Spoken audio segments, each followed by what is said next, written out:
दोस्तों आजकल ना कई ऐसी वीडियोस आ रही हैं जिसमें ना लोग अपने आप को कोस रहे होते हैं। Nobody cares, and life just sucks. People don't care about you. If you're a little weird or you're a little awkward, people fucking hate you. They don't want to be around you. And they don't care about any of your issues or how you feel. Sometimes I just don't want to live. I am just a big fat loser. और इन सब videos में ये इसको justify भी कर देते हैं। अब हर कोई वीडियो तो नहीं बनाता, बट आई एम श्योर कि 18 से 35 एज ग्रुप में आने वाले ज्यादातर लोग इससे रिलेट कर सकते हैं। इसका प्रूफ इनके वीडियोस के व्यूज देते हैं।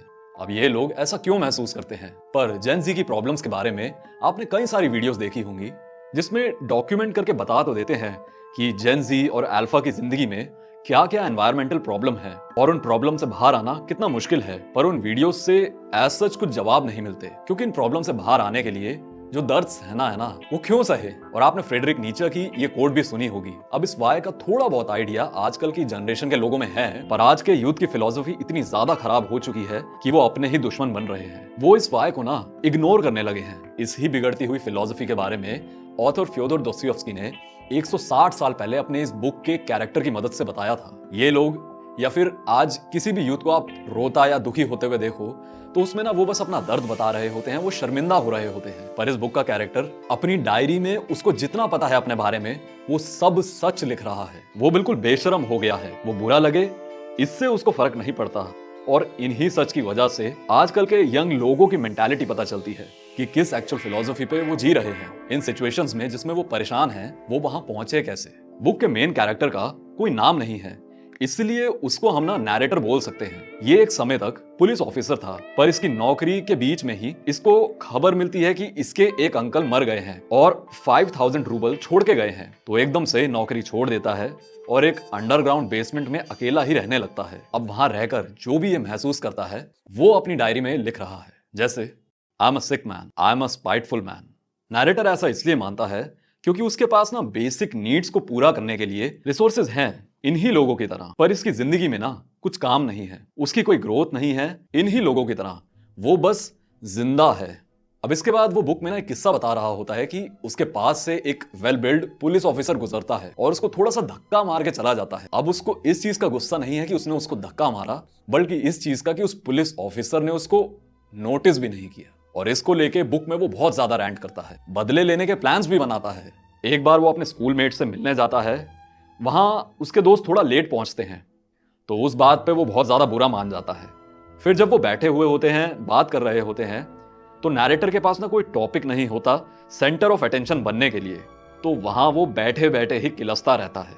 इसके बारे में भी वो बहुत रैंट करता है और मन ही मन अपने दोस्तों से बदले लेने के प्लान्स बनाता है। दोस्तों ये सारे ट्रेट एक कोवर्ट नार्सिसिस्ट के होते हैं। ऐसे नार्सिसिस्ट पहले तो बहुत ज्यादा इनसिक्योर होते हैं अपनी इमेज को लेके, तो उनको एडमिरेशन, एडोरेशन, उनकी तारीफ हो और वो औरों से बड़े दिखे। अब ये जो भी उन्हें चाहिए, इसकी डिजायर्ड सप्लाई को बनाए रखने के लिए जितना टैलेंट और यूजफुलनेस की एबिलिटी उनमें होनी चाहिए उतनी नहीं होती। इसलिए उनकी ईगो ना काफी ज्यादा फ्रैजिल होती है। इसीलिए वो छोटी छोटी बातों पे ऑफेंड या डिफेंसिव होने लगते हैं। और आप देखोगे कि ये चीज आजकल के लोगों में बहुत ज्यादा कॉमन हो गई। और इनके कुछ एनवायरमेंटल रीजंस ही हैं। सबसे पहले, लोग बचपन से ही इतनी मेहनत करते हैं, जो वो नहीं करना चाहते वो करते हैं। फिर वो रियलाइज करते हैं कि उनकी गुलामी उनको सिर्फ पैसे देती है, उनकी कोई रिस्पेक्ट नहीं होती। साथ ही इतनी तेजी से दुनिया बदल रही है कि IMF की एक रीसेंट रिपोर्ट बताती है कि आज के समय की 40% जॉब्स में AI आ चुके हैं। इसलिए कॉन्स्टेंटली आजकल लोगों को अपने आप को स्किल अप करना पड़ रहा है। साथ ही वो ऑनलाइन देखते हैं कि कैसे उनसे कम उम्र के लोग उनसे ज्यादा समझदार हैं। अब चाहे वो इतने यूजलेस जेन्युइनली ना हो, बट उनमें ना एक कांस्टेंट यूजलेसनेस की फीलिंग डेवलप होने लगती है। साथ ही आसपास के लोग भी नीचा दिखा देते हैं, रिलेटिव्स पीने मारते हैं, शादी कब होगी, प्रमोशन कितना जल्दी होता है काम में। ये नहीं करते तो ऊपर से कुछ पेरेंट्स भी कंपेयर करते हैं, पर वो ये भूल जाते हैं कि उन्हीं के वो जेनेटिक्स हैं और उन्हीं के दिए हुए एनवायरनमेंट के एपिजेनेटिक के इफेक्ट्स हैं। साथ ही जिन पेरेंट्स के बच्चों से वो कंपेयर करते हैं, वो इस चीज पर ध्यान नहीं देते कि उन पेरेंट्स ने अपने बच्चों की जिंदगी को बढ़िया बनाने के लिए कितना एफर्ट डाला है। इसके अलावा कुछ लोग हैं जो कामयाब हैं, जिनकी बेसिक नीड्स पूरी हो रही हैं, वो भी सोशल मीडिया की वजह से काफी इंफीरियर महसूस करते हैं। मेरा दोस्त मेरे से आगे निकल रहा है, मेरी दोस्त का कितना अच्छा रिलेशनशिप चल रहा है, मेरे दोस्त की शादी हो रही है। वो सोचते हैं कि जिंदगी इतनी बढ़िया हो सकती है, मैं तो चूतिया ही रह गया। इसलिए आजकल के कामयाब और अमीर लोग इंफीरियोरिटी बैलेंस आउट करने के लिए कंज्यूमरिज्म की तरफ जाते हैं। महंगे फोन, गाड़ी, कपड़े, उनको सब चाहिए, उससे वो थोड़ा कंटेंट फील करते हैं। पर प्रॉब्लम होती है मिडिल और लोअर क्लास लोगों के साथ। उनके पास भी नैरेटर की तरह ही एकदम बेसिक नॉर्मल जिंदगी जीने के लिए हर चीज होती है, यानी उनकी मैस्लोस हायरार्की की सिर्फ यही 2 नीड्स पूरी हो रही होती है। इससे उनकी एक पैसिव कोवर्ट नार्सिसिस्टिक पर्सनालिटी बन जाती है। आप देखोगे कि ऐसे लोग ना बेमतलब में आजकल इनसिक्योर और चिड़े चिड़े से रहते हैं। इनको बस एकदम से सॉल्यूशन चाहिए। ये एक और ट्रेट होता है कोवर्ट नार्क्स का कि उनका अटेंशन से काम नहीं चलता, वो जेन्युइन रिस्पेक्ट सीकर्स होते हैं। जैसे नैरेटर एक बार ब्रॉथल में एक लड़की से मिलता है, उससे काफी इंटेलेक्चुअल डीप इमोशनल बातें करता है, उसको इंप्रेस कर देता है। फिर उसके साथ एक रात सोने के बाद उसको मदद के लिए भी बोलता है और अपना एड्रेस भी देता है। जब वो लड़की कुछ दिन बाद उसके पास जाती है तो वो उसको बोलता है कि इतना सीरियस होने की जरूरत नहीं है। इन शॉर्ट, जेन्युइनली बुक में वो ये बोलता है कि औकात भूल गई क्या। अब इतनी प्रोपेंसिटी में नहीं, पर ये ट्रेड भी आजकल लोगों में दिखता है। आप आजकल ये नोटिस करोगे कि किसी को ना आप एकदम से बहुत ज्यादा अटेंशन या फिर एडोर करने लगते हो तो वो अनकॉन्शियसली आपको ये समझने लग जाते हैं जरूर चूतिया नल्ला है ये जो मुझे इंपॉर्टेंस दे रहा है। अब ऐसा ट्रीटमेंट जब मल्टीपल टाइम्स वो अटेंशन देने वाला फेस करता है ना, तो वो औरों के साथ भी वही करता है, क्योंकि ज्यादातर लोगों को आजकल ये लगता है कि आई डोंट डिजर्व इनफ। पर कभी कभार बदले में अटेंशन देने वाले को सामने वाला ही एक एडिक्वेट अमाउंट ऑफ इंपॉर्टेंस देता है, पर उस अटेंशन इंपॉर्टेंस देने वाले की खुद इंपॉर्टेंस मिलने की इतनी ज्यादा डिमांड होती है कि वो बेइज्जती महसूस करता है। ये यूजुअली आप देखोगे डेटिंग गेम्स में होता है, पर खराब बात यह है कि आजकल ये ना दोस्तों यारों में भी होने लगा है। आप अपनी कॉन्वर्सेशंस में ये भी नोटिस करते होंगे कि हर कोई एक दूसरे की पीठ के पीछे बुराई करता है और सामने अच्छे बन जाते हैं। अब ऐसी वीडियोस में जितने भी लोग थे वो यूजुअली कुछ इंसेल्स थे जिनको नहीं मिल रहा, And life just sucks. कुछ फेमसेल्स थी जिनको डिजायर्ड कमिटमेंट नहीं मिल रहा, I'm tired of feeling like I'm putting my all. कुछ अकेले यंगस्टर लोग थे जिनके दोस्त नहीं बन रहे, या कुछ लोगों को अपने सपने पूरे करने हैं, या फिर I do know I want to travel the world, but I don't see how that's ever going to be possible when I have crippling anxiety. कोई भी ऐसी चीज करनी है वो नहीं कर पा रहे, उसके लिए ये दुखी होते हैं। ना इन लोगों को जो भी चाहिए होता है वो इन्हीं के जैसे लोगों ने अचीव किया है, तो इनके पास वो क्यों नहीं है। इन वीडियोस में देखोगे कि इस पर इनके कुछ ऐसे जवाब होते हैं कि कई कंफ्लिक्टिंग फैक्टर्स हैं। लाइक सबकी लाइफ के स्टार्टिंग पॉइंट्स अलग हैं, सबके अलग अलग हालात हैं, ट्रॉमास अलग अलग हैं। ऊपर से कुछ लोगों के ऊपर डेवलपिंग कंट्रीज का कर्स्ड है because of no minimum wage, उनके पास पैसे ही नहीं होते। साथ ही लोगों के पास इतने ज्यादा डिस्ट्रैक्शन है कि वो अपनी चाहतों को अचीव करने के लिए जो जरूरी इंफॉर्मेशन जाननी है उसको सीख नहीं करते। पर इसके अलावा जो भी अपने दुखों को आजकल कन्फेस कर रहे होते हैं वो इसके बारे में बात नहीं करते कि वो खुद भी अपने लिए बहुत बड़ी प्रॉब्लम होते हैं। पता है लोगों को अपने गोल्स और डिजायर से सबसे दूर क्या चीज ले जाती है? इसी के बारे में नैरेटर बड़ा चिढ़के बुक में बताता है।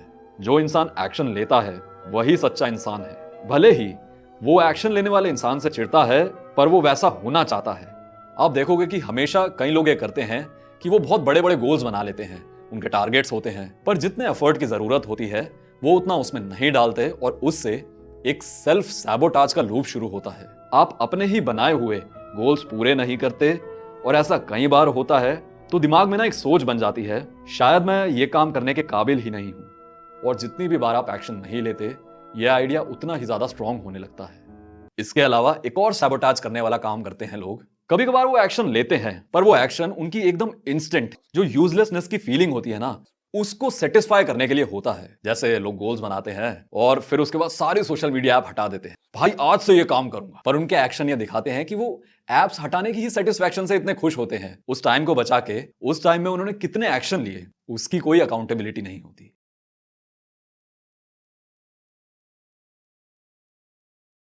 अब ऐसा होने का रीजन नैरेटर काफी बार बुक में बताता है। कॉन्शियसनेस एक बीमारी है, एक सच्ची बीमारी है। जो लोग ज्यादा नहीं सोचते वो बेवकूफ होते हैं, पर शायद इंसान को बेवकूफ होना जरूरी है। इसलिए मुझे जलन होती है क्योंकि मैं वैसा नहीं हो सकता। आप देखोगे इंटेलिजेंट नहीं बल्कि हाईली नॉलेजेबल लोग वो कोई भी काम शुरू करने से पहले वो 10 तरीके ऐसे सोच लेते हैं कि वो काम गलत कैसे हो सकता है या फिर मेरा बहुत बुरा मजाक बन सकता है। और आजकल के यूथ के लिए आज का एनवायरनमेंट भी फैसिलिटेटर बन गया है। और ये ना डार्क रियलिटी वाली वीडियोस ने बहुत ज्यादा दिमाग खराब कर रखा है। साला तुम्हें हर चीज की डार्क रियलिटी मिल जाएगी। बॉलीवुड की डार्क रियलिटी, सोशल मीडिया की डार्क रियलिटी, MBBS की डार्क रियलिटी, ट्रेडिंग की डार्क रियलिटी, गवर्नमेंट जॉब्स की डार्क रियलिटी, प्राइवेट जॉब्स की डार्क रियलिटी, यूट्यूब की डार्क रियलिटी, पढ़ाई की डार्क रियलिटी, ना पढ़ने की डार्क रियलिटी। मतलब क्या करें हम, मर जाएं। उसकी भी डार्क रियलिटी है। अब डैनियल कॉनमैन अपनी इस book thinking fast and slow में बताते हैं इंसान का ब्रेन दो तरीकों से किसी भी इंफॉर्मेशन का आउटपुट देता है। पहला है सिस्टम 1 जो एकदम से आउटपुट देता है, और सिस्टम 2 जो चीजों को एनालाइज कर कैलकुलेटिव वे में आउटपुट देता है। अब कई लोग सोचते हैं कि सिस्टम 2 को हमेशा यूज करना सही होता है, तो कॉनमैन बोलते हैं ये एकदम गलत है। सिस्टम 2 को ज्यादा यूज करने से भी काफी नुकसान होते हैं। जैसे कुछ इजरायली रिसर्चर्स ने ना इसी पर एक काफी लंबी स्टडी की। उन्होंने वहां इजराइल के ही जजेस के 1000 पैरोल हियरिंग्स यानी कैदी को टाइम से पहले छोड़ने की जो सुनवाई होती है उसको डॉक्यूमेंट किया 10 महीनों तक। और उसमें उन्होंने ये देखा दिन के शुरुआत में जितने भी कैदी पैरोल के लिए आते थे उनमें से 65% को छोड़ दिया जाता था बेल पर ब्रेक टाइम तक आते आते ये परसेंटेज 0 हो जाता था। इससे पता चलता है कि जजेस जो कि प्रोफेशनल ओवर एनालाइजर्स होते हैं वो भी जब सिस्टम 2 को बहुत ज्यादा यूज करते हैं तो वो भी इजियर डिसीजन लेना पसंद करते हैं, चाहे वो डिसीजन गलत हो। इसलिए नॉर्मल लोग जो बहुत ज्यादा सोचते हैं कि जिससे काम आसान होगा वो एक्चुअली उससे काम को मुश्किल बना रहे होते हैं। इसलिए आप देखोगे डॉली चाय वाला दुबई में घूम रहा है या MBA चाय वाला MBA ना होने के बाद भी फेक आइडिया के बेसिस पर चल रहा है।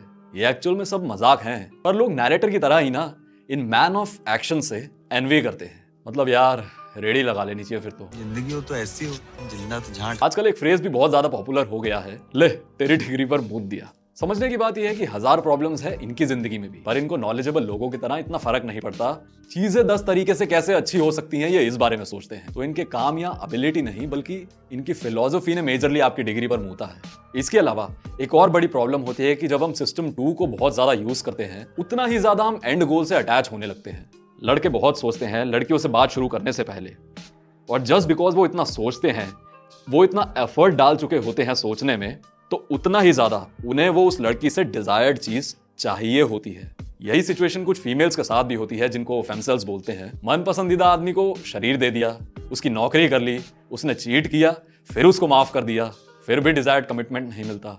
तो दोनों ही जेंडर्स में एक सिमिलर काइंड ऑफ गुस्सा होता है और उससे उनका कुछ ऐसा माइंडसेट हो जाता है, हट पे। दोस्तों जैसा कंटेंट हम कंज्यूम करते हैं हमारे दिमाग में क्या चल रहा है वो इसके बारे में बताता है। अब कुछ मूवीज ने अपने टाइम में इतना बिजनेस ना किया हो पर आजकल वो कल्ट क्लासिक बन चुकी हैं, क्योंकि इनके कैरेक्टर्स की तरह ही आजकल के लोग अकेला महसूस करते हैं। हर कोई उनसे बस चाहता है, उनको जज कर रहा है, उनकी कोई सुनना नहीं चाहता। इनको गुस्सा आता है, वो उस पर एक्ट भी नहीं कर सकते। इसीलिए अब जो ये नहीं कर सकते वो एस्केपिज्म ढूंढ लेते हैं पॉर्न, गेम्स या माइंडलेस स्क्रोलिंग में। जिनकी थोड़ी रिस्पेक्ट की डिमांड ज्यादा होती है वो बिल्कुल औकात से बाहर की चीजें लेते हैं। 2023 में 90 लाख आईफोन बिके और इसके 60% बायर टीयर 2 और टीयर 3 सिटीज से थे। इसके अलावा जो ऐसी महंगी चीजें अफोर्ड नहीं कर सकते जैसे आईफोन, वो नॉर्मल फोन को ही आईफोन बनवा लेते हैं। अच्छा, इससे हटके बिल्कुल ऐसी सिमिलर चीज फेमसेल्स के साथ होती है। पहले तो वो ऑलरेडी डिमोरलाइज होती हैं, इसलिए फिर वो डेटिंग साइट पर जाती हैं, वहां उनको बहुत मैच मिलते हैं, उससे उनकी ईगो बूस्ट होती है। पर ये एक तरीके की मेंटल मास्टरमाइंड होती है, क्योंकि ईगो बूस्ट करने वाले एक रात तक ही साथ रहते हैं। तब भी जो अभी तक बताया मैंने आपको वो एक सेल्फ इन्फ्लिक्टेड नाइलिज्म होता है, पर नैरेटर बुक में एक बहुत सीरियस फॉर्म ऑफ टॉक्सिसिटी के बारे में सच बोलता है। भाड़ में जाए दुनिया, मेरी जरूरतें पूरी होती रहनी चाहिए। अब लोग ऐसा बोलते नहीं हैं पर उनके एक्शंस में ये चीज दिखती है। देखो, जो लोग नैरेटिव के बेसिस पर कमाई कर रहे हैं उनका तो ठीक है, बट जो उनको फॉलो करते हैं वो बस गुस्सा उतारना चाहते हैं। उनके काम उनके नी जर्क रिएक्शन बन गए हैं। रिसेंटली अतुल सुभाष का केस आया, अब उसकी वाइफ से रिलेटेड जितने भी पोस्ट थे उसके नीचे आपको हजारों गालियां मिल जाएंगी। पर लोग ये भूल जाते हैं कि वो स्टिल किसी की माँ है। और आप वीडियो ध्यान से देखो तो उसमें दिखेगा कि अतुल अपनी बीवी से ज्यादा उस जज मैडम से परेशान था। इसके बारे में वो लोग बात नहीं करते। या दूसरी तरफ जब भी रेप या असॉल्ट से रिलेटेड केसेस आते हैं तो फेमसेल्स या मोस्टली फेमिनिस्ट ऑल मैन या फिर कुछ गालियां भी देती हैं मेल्स को। मेरे इस इंस्टा पेज के इस रील में मैं इन मैडम के आर्ग्यूमेंट में फ्लॉज निकाल रहा था बिना कुछ गलत बोले।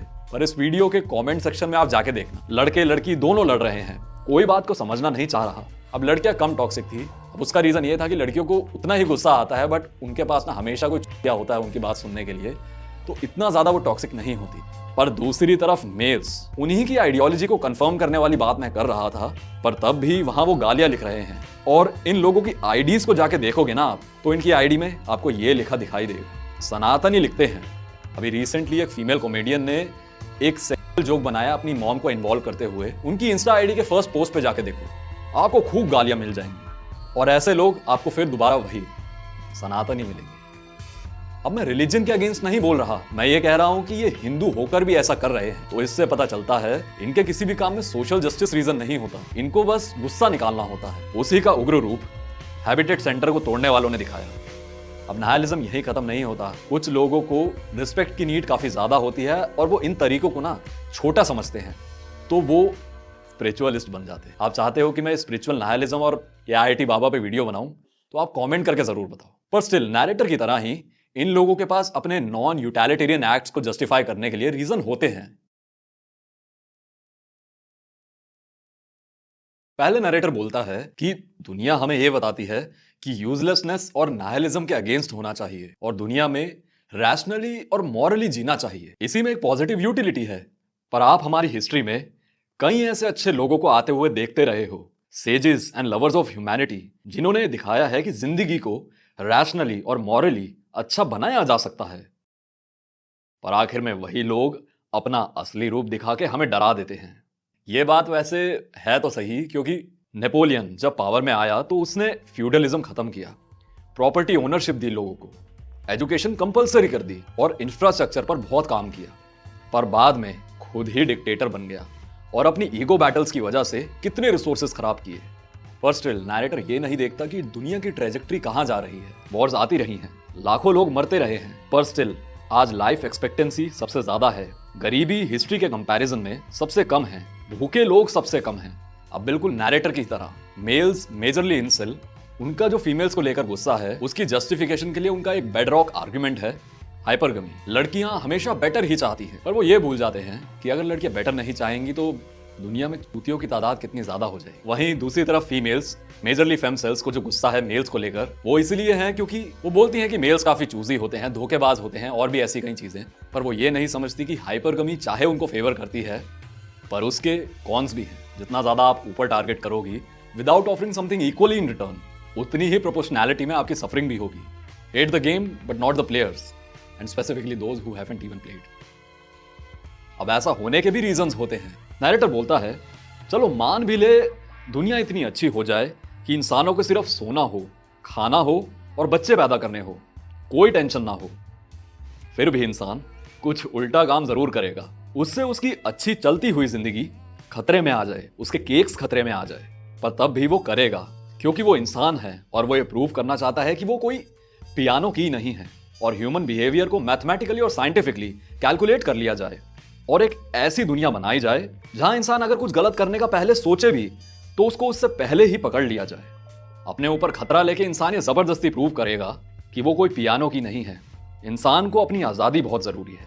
ये भी सही है, आजकल लोगों को ना सीधे तरीकों में मजा नहीं आता, कुछ एक्साइटिंग करने का उनका बहुत मन करता है। प्लस यहाँ पे नैरेटर रैशनल यूटोपिया के सारे आइडियाज को डिस्ट्रॉय कर देता है। मतलब नैरेटर ये इंप्लाई कर रहा है, कर लो जितनी मेहनत करनी है, बदल लो जितना अपने आप को बदलना है, पर चूतिया तो कटना ही है। अब इसी तरीके से मेल्स भी ये कहते हैं कि भाई हम तो हाइपरगमी भी झेल लेंगे, पर आजकल आप देख रहे हो कितने चीटिंग के केसेस आ रहे हैं। रॉबर्ट पैटिंसन तक चीट हुआ है, हम कौन है? साथ ही फीमेल्स कितने फेक डावरी के केसेस करती हैं, रेप केसेस डालती हैं। ये तो खुद ही हमें हेट करने के रीजंस दे रही हैं। फीमेल्स भी दूसरी तरफ बोलती है कि चाहे हम अपना एटीट्यूड एडजस्टमेंट कर ले, पर क्या गारंटी है कि हमको एक अच्छा लड़का मिलेगा। या फिर जो लोग अकेले हैं, जिनके दोस्त नहीं हैं, वो लोग ये बोलते हैं कि इन मतलबी लोगों के लिए मैं अपने आप को बदलूं। या फिर जिनको कोई काम शुरू करना है, वो डार्क रियलिटीज या फिर मैं कितनी तरीके से फेल हो सकता हूं, उसमें फंसे हैं। बात यह है कि सबके अपने अपने स्पेसेस बने हुए हैं जहां उनको उनके एक्शन ना लेने के दर्द से राहत मिल जाती है। बट स्टिल मैं आपके इस तरीके को बिल्कुल भी गलत नहीं बोल रहा। आपको जो करना है करो।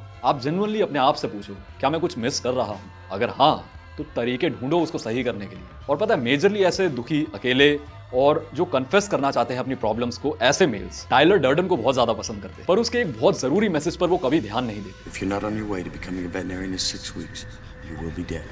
Tomorrow will be the most beautiful day of Raymond Castle's life.